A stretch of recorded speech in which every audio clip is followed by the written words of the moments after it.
এক গ্রামে ছিল একটি গরিব গাই। তার নিজের কোনো জায়গা জমি ছিল না, খাবারও ঠিকমতো জুটত না।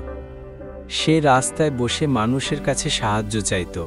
কেউ কেউ একটু খাবার দিত, আবার কেউ অবহেলা করত। একদিন কয়েকজন মানুষ তাকে তাড়িয়ে দিল। কেউ লাঠি দিয়ে মারল, কেউ বলল, এই গাইটা রাস্তায় বসে কি করে। বেচারি গাই কাঁদতে কাঁদতে নিজের ছোট্ট গ্রামে ফিরে এলো। কিন্তু সে মন খারাপ করল না, ভাবল, ভিক্ষা নয়, এবার নিজে কিছু করব।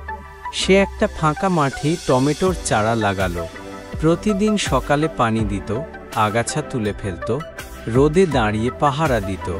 কিছুদিন পরেই সেই চারাগুলোতে লাল টমেটো ধরল। গাইটি খুব খুশি হলো। সে সব টমেটো তুলে একটি গাড়িতে ভরে বাজারে নিয়ে গেল। লোকজন তার টাটকা টমেটো দেখে অনেক দাম দিয়ে কিনে নিল। এইভাবে গাই প্রতিদিন পরিশ্রম করল, বাজারে গিয়ে সবজি বিক্রি করল। দিনে দিনে তার অবস্থার পরিবর্তন হলো। সে আর গরিব রইল না। নিজের একটা ছোট্ট ঘর বানালো, নিয়মিত খাবার খেত আর সুখে ঘুমাতো। যে গাই একসময় মার খেয়েছিল আর সাহায্য চাইত, সে এখন নিজের পরিশ্রমেই আনন্দে বাঁচে। যদি ইচ্ছা আর পরিশ্রম থাকে, তবে একদিন না একদিন সাফল্য আসবেই।